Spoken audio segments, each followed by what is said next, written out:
Voilà, Oui, exactement. Il un homme fallait que ce soit d'affaires, ouais. et j'ai des hommes et des femmes. C'était ça qui était important pour moi. Et puis aussi, ben, encore une fois, je reviens dessus, il y a aussi une question d'affinité. Quelqu'un pour lequel j'ai beaucoup d'affection, Jean-Marc Mormec, Mmh. qui parle de son sport et de sa transition justement, en tant que Mmh. délégué, Mmh. intergouvernemental. J'ai trouvé Mmh. ça intéressant, ce parcours. Ouais. Je trouve un point commun, ils ont tous de fortes personnalités. Ah oui!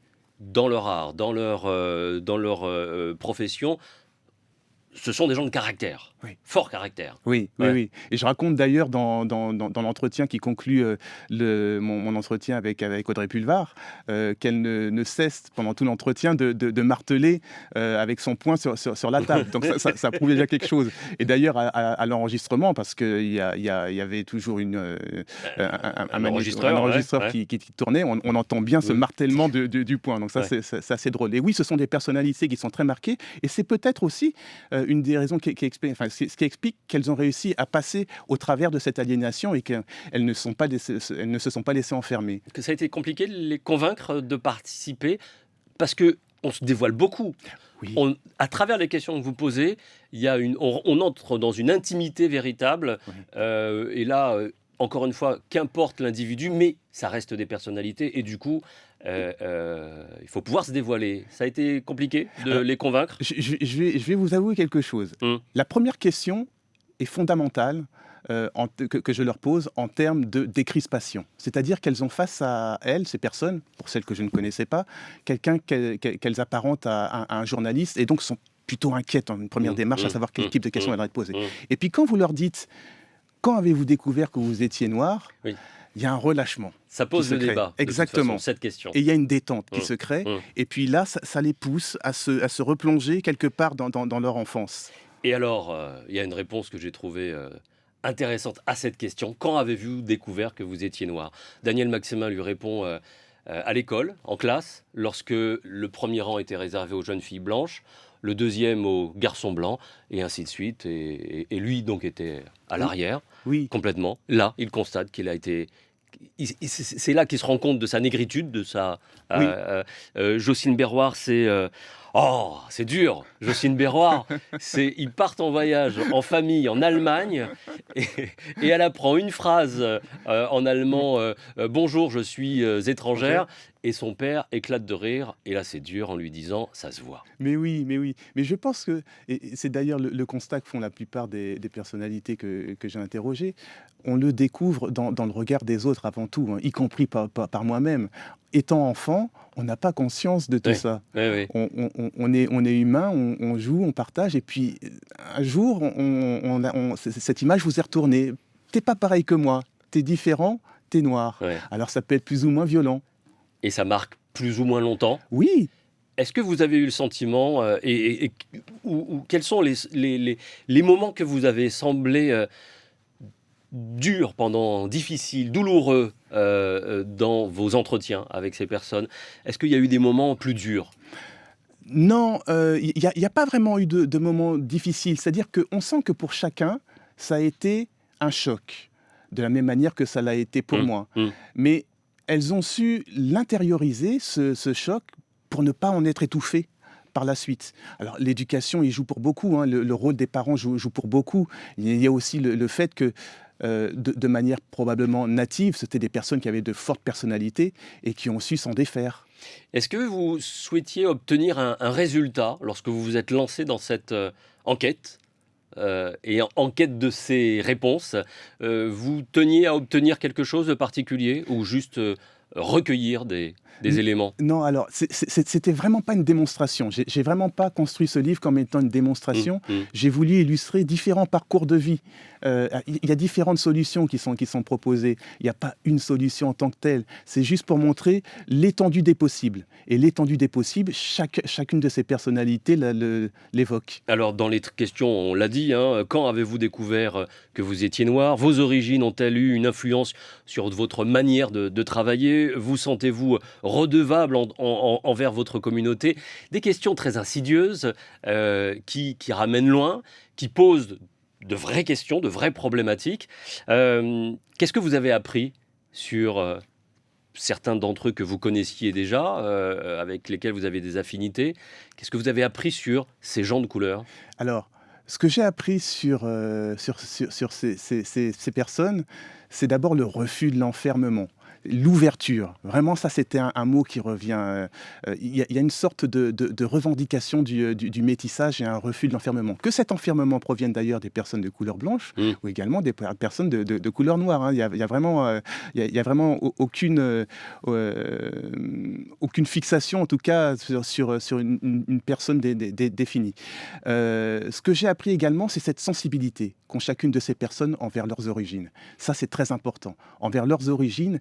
Et la question, alors on ne va pas parler de dette, probablement par rapport à la communauté, mais il y a quand même cet attachement qui est très fort et ce retour qui est quand même nécessaire. C'est-à-dire qu'elles sont arrivées à leur fonction, elles ont réussi Mmh mh. Mmh. Pour la plupart, ouais. pour la plupart, mais il y a ce côté, il faut quand même renvoyer quelque chose, renvoyer une image. Alors Olivier Laochet le dit très bien, vous sentez-vous redevable par rapport à votre communauté? Pas redevable, mais plutôt responsable. J'appartiens à une communauté qui m'a beaucoup apporté et j'ai envie de le partager. Je travaille dans le domaine des médias où nos supports ont un impact direct sur les gens. Oui, il est responsable, il se sent responsable, malgré cet homme que l'on sait virevoltant, montant à droite, à gauche. Il est conscient d'un Oui, certain nombre de choses. oui, tout à fait. Mm. Et Olivier, d'ailleurs, a suivi une trajectoire qui est un peu atypique par rapport à celle des autres personnes. C'est-à-dire que lui, et il l'explique très bien, les fonds pour monter mon entreprise, je les ai trouvés à l'étranger, je ne les ai pas trouvés en France. Mm. Donc, Ni en outre-mer. Exactement. En gros, c'est ce que ça veut dire. Exactement. Ouais. Et donc, je vais mener mon combat de l'extérieur, mais pour autant, c'est pas pour autant que je vais lâcher ma communauté. Je suis toujours là, même si je suis parti ailleurs, mais c'est pour le bien fondé de mon action. Il y a eu un chapitre, une réponse de Jean-Marc Mormec d'ailleurs, dont vous parliez concernant son rapport au créole, à la langue créole. Vous a-t-on empêché de le parler plus jeune? Oui, mais je pense que c'était pour mon bien et pour que je parle correctement le français pour me préparer à demain. Ouais, alors ça, c'est très courant. Et cette image, j'ai vraiment moi-même, hein, mes parents, mais de manière moins abrupte que pour mes sœurs, m'empêchaient de parler créole. Mhm.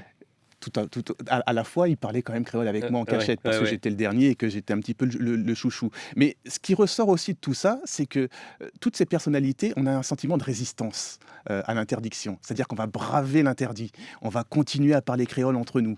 Et on le retrouve là-bas, en Martinique, en Guadeloupe, en Guyane, et on le retrouve surtout ici. Et ce que dit Jean-Marc Mormec, c'est qu'il comprend qu'on l'ait interdit. Je ne sais pas si vous le Ouais. comprenez Oui, oui. aujourd'hui. Oui, Oui, pareil. oui, oui, tout à fait. Je voudrais vous soumettre à votre propre questionnaire. Vous êtes d'accord? Ah bah écoutez, Allez, allons-y. Laurent Laviolette, pendant quelques minutes.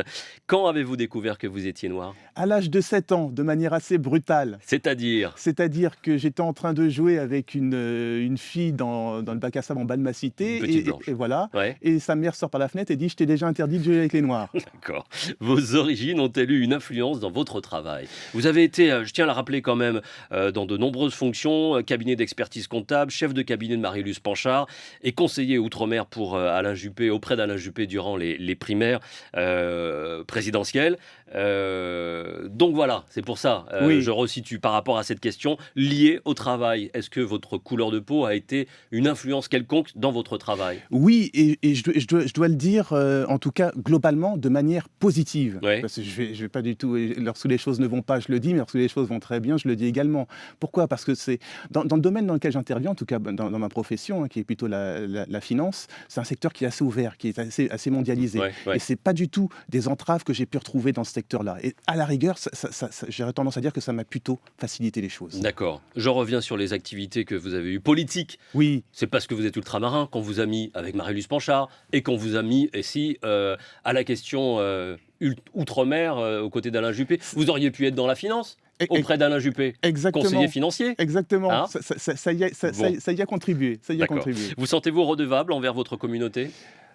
Alors, la question encore une fois, c'est pas une dette. Je sais que que je suis attendu. Enfin, c'est un grand mot, hein, parce ouais, que mais à ça se partir du comprend. moment où on est devant les médias, il y a une attente qui se crée et une forme d'exemplarité. Donc, je répondrai à cette attente, mais en tout cas, j'ai pas vraiment de dette. Souhaiteriez-vous la discrimination positive? C'est une question qui m'a toujours intéressé. Alors, Surtout la réponse m'intéressait. oui, de manière très formelle, non. Non, non, non. Parce que pour moi, c'est tout le contraire de l'universalisme. Lorsqu'on pense à discrimination positive, on Mmh. pense tout de suite à la discrimination noir-blanc. Sur le principe, c'est fait pour résoudre Oh, ça peut être minorité. Minorité Oui, et oui, les minorités, discrimination positive autour des minorités, on est les d'accord. moins visibles. On est Ouais. d'accord. Ça a pu aider notamment les femmes en politique, ça je ne le concède Oui, pas, hein, ouais. d'ailleurs. Mais là, on parlait de genre, on parlait pas, et on parlait des femmes en général, de Mmh. toutes les femmes. Mmh. Là, sur la discrimination positive, d'une part, pour moi, c'est générateur d'enfermement.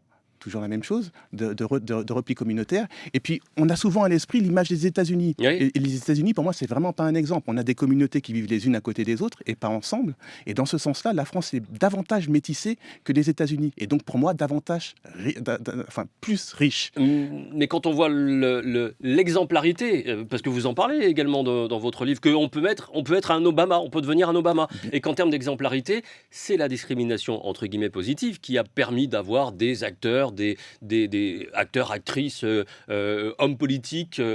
De la minorité, issus des minorités d'une façon générale, parce qu'il n'y a pas que les Noirs, il y a Ouais. aussi ceux du Sud Mhm. et autres, ou Asiatiques d'ailleurs, qui ont aussi... donc il peut y avoir, me semble-t-il, aussi un intérêt. Alors, encore une fois, il y a deux histoires différentes. Ouais. Il y a l'histoire des États-Unis et l'histoire de la France. Ce sont deux histoires différentes. Et ce qui explique la discrimination positive aux États-Unis, c'est aussi cette histoire. C'est-à-dire que le fait qu'on ait privilégié une race blanche avec des théories suprémacistes qui fait qu'on en est arrivé à cette théorie de la discrimination positive. Ce n'est Mm. pas le cas en France, encore une fois. Merci beaucoup, Laurent Laviolette. Je rappelle que vous êtes l'auteur du livre Les apparences dépouillées, le jour où j'ai découvert que j'étais noir, aux éditions Hervé Chopin. Merci à vous. Merci à vous, Au revoir. Jean-Marc.